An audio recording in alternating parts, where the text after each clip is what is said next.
Hello guys, welcome back to our channel Pariksha E classes. दोस्तों, अभी तक हम पेपर 1, पेपर 2 और पेपर 3 तीनों के लिए जो असाइनमेंट्स हैं उनकी वीडियोस चैनल पर अपलोड कर चुके हैं। और अब मैं इस वीडियो में paper number 4 disability and inclusive education इस विषय पर किस तरह से आपको असाइनमेंट तैयार करना होता है वे आपको बताने वाला हूँ। चलिए देखते हैं किस तरह से आप ये जो असाइनमेंट है तैयार कर सकते हैं। सबसे पहले आपको यहाँ पर 4 टॉपिक दिए जाते हैं बुंदेलखंड यूनिवर्सिटी के अकॉर्डिंग। तो यहाँ पर जो पहला टॉपिक है वह है conducting a survey in the local area to ascertain the preventing attitudes practices towards social emotional and academic inclusion of children with diverse need। यदि इसे सरल शब्दों में कहें तो विविध आवश्यकता वाले जो बच्चे हैं उनकी हमें अध्ययन करना है और उन पर रिपोर्ट भी बतानी है। तो यहाँ पर मैंने जो टॉपिक यहाँ पर कवर किए हैं, सबसे पहले समावेशन क्या होता है, अपवंचन, विविध आवश्यकता वाले जो बच्चे होते हैं उनका वर्गीकरण, उनकी जो विशेषताएं होती हैं उनके बारे में बताया है, सामाजिक रूप से वंचित तथा संवेगात्मक रूप से परेशान बच्चे और उनकी शिक्षा के बारे में बताया है। फिर जो उपयुक्त बालक हैं इनका समायोजन हम किस प्रकार कर सकते हैं ये बताया हुआ है। और यहाँ पर मैंने सर्वे किया है एक बच्चे का जिसकी विविध विविध नीड हैं, यानी डाइवर्स नीड्स हैं उनका। और फिर आप अंत में निष्कर्ष और अवलोकन दे सकते हैं। तो यहाँ पर सबसे पहले आप देखेंगे इंक्लूसिव के बारे में मैंने बताया कि समावेशन क्या होता है, इंक्लूजन क्या होता है। फिर आप अपवंचन बता सकते हैं, यानी डेप्रीवेशन क्या होता है। दोनों यहाँ पर ये इंक्लूजन की परिभाषा मैंने एनसीएफ 2005 के द्वारा दी हुई है।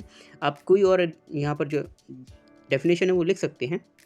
अब बात करते हैं अपवंचन की। तो यहाँ पर आप वॉलमैन की मैंने यहाँ पर दी हुई है डेफिनेशन, आप किसी और की भी लिख सकते हैं। अब यहाँ पर आपको लिखना है विविध आवश्यकता वाले बच्चों का वर्गीकरण, क्लासीफाई करेंगे उनको किस प्रकार के होते हैं, किस किस ने उसको किन किन तरीके से बांटा हुआ है, डिवर्ट, क्रो एंड क्रो और क्रिक के अकॉर्डिंग किस तरह से इनको बांटा गया है। फिर यहाँ पर आपको जो विविध आवश्यकता वाले बच्चों के प्रकार हैं वो शारीरिक, शैक्षिक, मानसिक और सामाजिक, इनके आधार पर आपको बांटना होता है। तो ये आप देख सकते हैं मैंने यहाँ पर बांटा हुआ है, आप इसी तरह से इनको भी नोट डाउन कर लीजिएगा। विविध आवश्यकता वाले बच्चों की विशेषताएं क्या होती हैं, इनकी जो कैरेक्टरिस्टिक्स हैं क्या होते हैं वो आपको यहाँ पर डिस्क्राइब करने हैं। तो आप देख सकते हैं सेल्फ मॉनिटरिंग की कमी होती है इनमें और कमज़ोर शब्दावली कौशल होता है। इसके बाद लिखित अभिव्यक्ति कौशल की कमी होती है, मौखिक भाषा कौशल की भी कमी होती है और बुनियादी गणना कौशल, इसके बाद तर्क कौशल में इनकी कमी पाई जाती है। यह सब आप नोट कर लीजिए। इसके बाद आप देखेंगे सामाजिक रूप से वंचित तथा भावात्मक रूप से परेशान बच्चे क्या होते हैं। तो मैंने यहाँ पर इनको लिखा हुआ है, समस्यात्मक बालक और असमायोजित बालक, इनकी परिभाषा दी हुई है छोटी छोटी रूप में। इसके बाद बाल अपराधी बालक क्या होता है ये भी बताया हुआ है। अब बात करते हैं भावात्मक सामाजिक रूप से वंचित बालकों की शिक्षा के बारे में। तो यहाँ पर आप पॉइंट बनाकर इनकी जो शिक्षा है उसके विषय में लिख सकते हैं। आगे भावात्मक व सामाजिक रूप से वंचित जो बालक हैं उनकी शिक्षा के लिए हम क्या उपाय कर सकते हैं ये आपको यहाँ पर लिखना होगा। और विभिन्न राष्ट्रीय योजनाएं ये आपको यहाँ पर डिस्क्राइब करनी है। फिर बात करेंगे विशिष्ट बालकों के सामाजिक, भावात्मक एवं शैक्षणिक समावेशन में जो बाधाएं हैं वो कौन कौन सी बाधाएं हैं, तो उनके बारे में आपको यहाँ पर डिस्क्राइब करना है। जैसे समाज की जो सोच है और दृष्टिकोण है, दोषपूर्ण आधारभूत जो ढांचा है ये भी इसमें बाधा लाता है, संदर्भ शिक्षकों और विशेषज्ञों का जो अभाव है ये भी बाधा है। फिर इसके बाद जागरूकता का अभाव और गरीबी। अब बात करेंगे इनके उपाय क्या हो सकते हैं इनको दूर करने के। तो कुछ उपाय भी मैंने पॉइंट में यहाँ पर डिस्क्राइब किए हुए हैं, देख सकते हैं आप 6 पॉइंट्स मैंने लिखे हैं, आप और भी बढ़ा सकते हैं आप यदि चाहें तो। फिर इसके बाद आप देखेंगे मैंने एक सर्वे किया हुआ है बच्चे का जिसकी विविध आवश्यकताएं हैं, डाइवर्स नीड हैं। आप देख सकते हैं इस तरह से कुछ आपको यहाँ पर सर्वे करना होता है और क्वेश्चनायर तैयार करना होता है। मैंने लगभग 15 क्वेश्चन यहाँ पर पूछे हुए हैं इस बच्चे से और हाँ नहीं में उसका जवाब लिया है। फिर इसके बाद हमें उसका अवलोकन करना है, एनालिसिस करना है कि हमने उस बच्चे में क्या पाया है। ठीक, अब इसके बाद अवलोकन के बाद आपको निष्कर्ष देना होता है कि ये जो बालक है जिस पर आपने इस टेस्ट को ये सर्वे किया है और इस टेस्ट को अप्लाई किया है, तो उसके अकॉर्डिंग बच्चे में किस तरह की शैक्षिक, सामाजिक, नैतिक ये जो भावनाएं हैं वो किस तरह की हैं, उनका व्यवहार किस तरह का है, ये आपको यहाँ पर नोट डाउन करना होता है। और इस तरह से हमारा जो फर्स्ट असाइनमेंट है वो कंप्लीट होता है। सेकंड है इस टॉपिक का विजिट टू इस पेपर का जो सेकंड असाइनमेंट है, visit to inclusive school and observation and analysis of TLP. ठीक है, यहाँ पर मैंने जो समावेशी स्कूल है उसके विषय में बताया हुआ है। सबसे पहले समावेशी विद्यालय क्या होता है, उसकी अवधारणा क्या होती है, कंसेप्ट। फिर उसके बाद समावेशी विद्यालय की कैरेक्टरिस्टिक्स। इसके बाद जो मॉडर्न युग है इसमें समावेशी विद्यालय की क्या भूमिका होती है ये बताया है। फिर यहाँ पर हम देखेंगे समावेशी विद्यालय की आवश्यकता क्या है, व्हाट इज़ द नीड। फिर विद्यालय का हमने भ्रमण किया है इस तरह के जो समावेशी विद्यालय हैं, और उसके बाद अवलोकन और निष्कर्ष हम लास्ट में लिखते हैं। सबसे पहले हम समावेशी विद्यालय की जो परिभाषा है और क्या होता है अर्थ, ये यहाँ पर देंगे। कुछ परिभाषाएं हैं जो मे के अकॉर्डिंग, वेलार्ड के अकॉर्डिंग।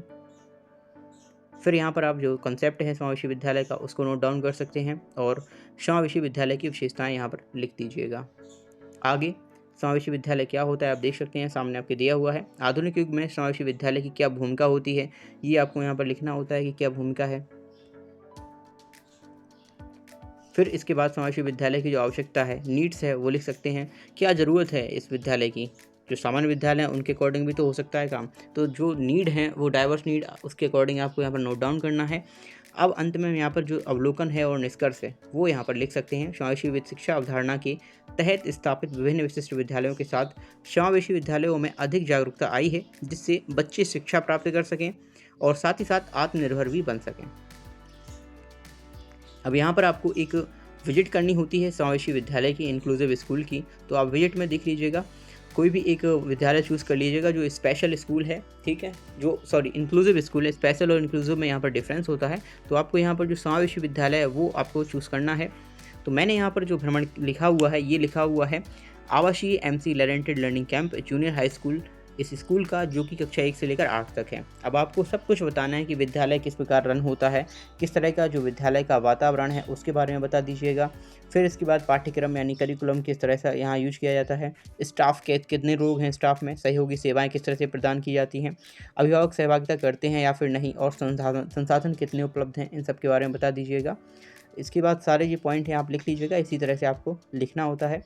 फिर हम अंत में देखेंगे अवलोकन तथा निष्कर्ष। तो इस तरह से आप अवलोकन जो आप करेंगे वही आपको अपने शब्दों में काफ़ी ज़्यादा संक्षिप्त रूप में लिखना होता है, उसी को हम अवलोकन कहते हैं, और निष्कर्ष भी अंत में आपको देना है, तो दे दीजिएगा उसमें, और ये आपका टॉपिक कंप्लीट होता है। अब बात करते हैं analysis of policy document national और इंटरनेशनल रिलेटेड टू डाइवर्सिटी। तो देखिए, जो दिव्यांगजन हैं उनके अधिकार संबंधी अधिनियम 2016 है, उसको आपको यहाँ पर डिस्क्राइब करना है। यहाँ पर मैंने उसके परिचय, पृष्ठभूमि, दिव्यांगता की नई परिभाषा, RPWD एक्ट की जो मुख्य विशेषताएँ हैं, विकलांगता की पहचान के लिए परामर्श सेवा, और अंत में निष्कर्ष दिया हुआ है। तो यहाँ देख लीजिएगा, आप कुछ इस तरह से दिव्यांगजन के बारे में परिचय दे सकते हैं, उनकी जो पृष्ठभूमि है उसके बारे में बता सकते हैं। फिर इसके बाद दिव्यांगता की जो न्यू डेफिनेशन है उसे आप डिस्क्राइब कर दीजिए। उसके प्रकार कितने हैं दिव्यांगता के, तो ये आप प्रकार बता दीजिए। टोटल यहाँ पर जो 21 प्रकार हैं दिव्यांगता के वो दिए गए हैं, और इतने होते हैं RPWD एक्ट 2016 के अकॉर्डिंग। अब उस एक्ट की क्या विशेषताएं हैं वो यहाँ पर डिस्क्राइब कर दीजिए।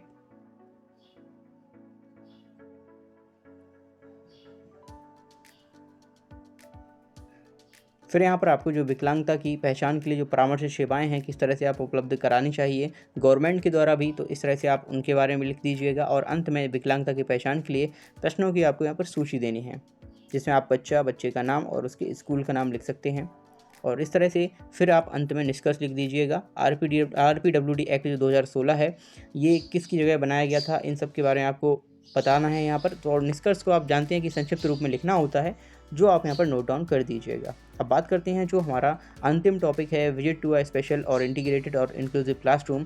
तो यहाँ पर आपको विशिष्ट एकीकृत और समावेशी कक्षा का भ्रमण करना होता है, जिसमें मैंने आपको विशिष्ट कक्षा भ्रमण विवरण दिया है, कक्षा प्रबंधन की अवधारणा, कक्षा प्रबंधन का सिद्धांत क्या होता है, और विशिष्ट बालकों की कक्षा भ्रमण, इसके बाद एकीकृत तथा समावेशी कक्षा भ्रमण और निष्कर्ष, ये यहाँ पर बताया हुआ है। तो मैं यहाँ पर स्क्रॉल करता जाऊँगा और जहाँ ज़रूरत होगी वहाँ मैं आपको डिस्क्राइब यानी एक्सप्लेन भी करता जाऊँगा। तो यहाँ पर आप विशिष्ट कक्षा भ्रमण लिखेंगे, सबसे पहले सेम पैटर्न रहेगा, जिस तरह से आप विशिष्ट कक्षा का भ्रमण करेंगे उसी तरह से इंक्लूसिव और इंटीग्रेटेड का भी करना होता है।